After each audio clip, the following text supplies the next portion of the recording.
আসসালামু আলাইকুম রহমতুল্লাহ।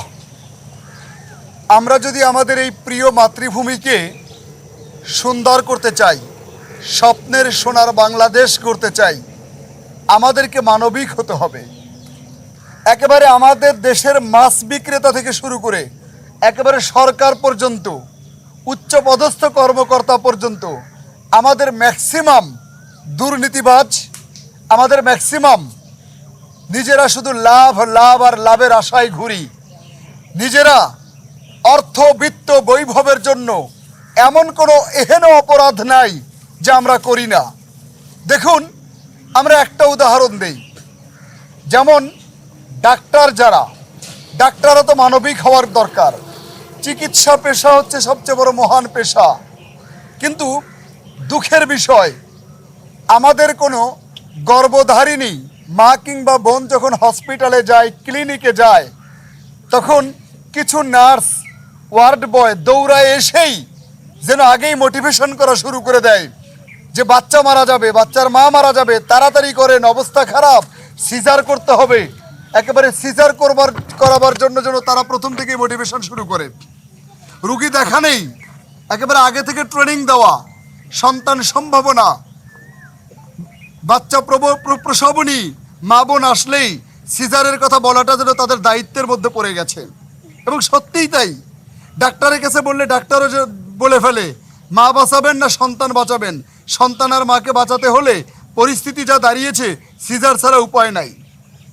সব হসপিটাল, সব ক্লিনিক, সব ডাক্তার এমন তা বলবো না, তবে ম্যাক্সিমাম এরকম। এটা কি দুঃখের বিষয় নয়? যুগ যুগ, লক্ষ লক্ষ বছর ধরে পৃথিবী চলে আসছে, মানব সভ্যতা চলে আসছে। সিজার তো সেদিনের ব্যাপার।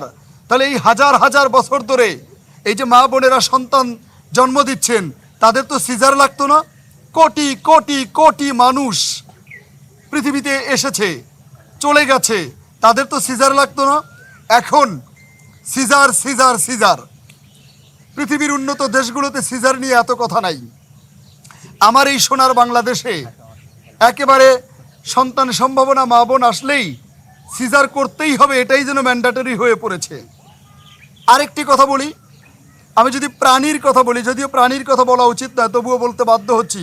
কুকুরও তো বাচ্চা প্রসব করে, গরুও তো বাচ্চা প্রসব করে, কত প্রাণী বাচ্চা প্রসব করে। যাদের আকল নেই, বিবেক নেই, বুদ্ধি নেই, তাদেরকে তো সিজার লাগে না। আমাদের জ্ঞান বুদ্ধি বিবেক আকল সব আছে, আর আমাদের লাগে সিজার। আমি মনে করি এই ধরনের কসাইয়ের আচরণ আমাদের বন্ধ করা উচিত। হ্যাঁ, যদি কারো নিতান্তই দরকার হয়, সেটা ব্যতিক্রম, exceptional can never be example. ব্যতিক্রম আলাদা, ব্যতিক্রম লাগতে পারে, তবে ম্যাক্সিমাম ক্ষেত্রে সিজার কোনো সমাধান নয়। আরেকটি ব্যাপার আসি, ডাক্তারের কাছে কোনো পেশেন্ট যখন আসে, খুব প্রয়োজনীয় টেস্ট দেওয়া যেতে পারে, কিন্তু অনেক ডাক্তার আছেন অমানবিক হয়ে এত বেশি পরিমাণে টেস্ট দেয়, একবার ভাবেও না রোগী এটা বহন করতে পারবে কিনা। এই অন্যায় আচরণ কেন? আবার এই টেস্টগুলো নির্দিষ্ট কোনো ক্লিনিকে না করলে, ওই টেস্ট ভালো হলেও ওই টেস্টের রিপোর্ট ডাক্তার গ্রহণই যেন করতে চায় না কেন? তার মানে রিপোর্টে ওই ক্লিনিক থেকে 2 পয়সা ইনকামের জায়গা আছে। তো ডাক্তার আপনারা ইনকাম করবেন, তাই বলে তো এত অমানবিক হওয়া যাবে না। আবার ঔষধের ক্ষেত্রে প্রয়োজনীয় ঔষধের বাইরে অতিরিক্ত অনেক ঔষধ লিখতে বাধ্য হয় বা লেখে। কেন? কারণ ঔষধ কোম্পানিগুলো ডোনেশন দেয়, ডাক্তাররা প্রয়োজনের বাইরে অনেক ওষুধ লিখে ফেলে ঔষধ কোম্পানিকে খুশি রাখতে, তাতে রোগীর কষ্ট হয়, এটা ডাক্তার বুঝতে চায় না। আমি এজন্য মনে করি শুধুমাত্র পেশাগত দিক থেকে চিকিৎসা পেশা মহান পেশা। এই মহান পেশার ব্যক্তিত্বদের মধ্যে অনেক অমানবিক ডাক্তার আছে, কসাই ডাক্তার আছে। তাদের উদাহরণ দিয়ে বুঝালাম যে মাছ বিক্রেতা থেকে সরকার পর্যন্ত আমাদের ম্যাক্সিমাম দুর্নীতিবাজ। এই দেশ উন্নয়নে যাবে কিভাবে? বারবার তো আমরা এই কারণে দুর্নীতিতে চ্যাম্পিয়ন হই। বিধায় যে ডাক্তাররা ভালো, তাদের জন্য দোয়া, মন থেকে দোয়া, গোটা জাতির দোয়া, সকল মানুষের দোয়া।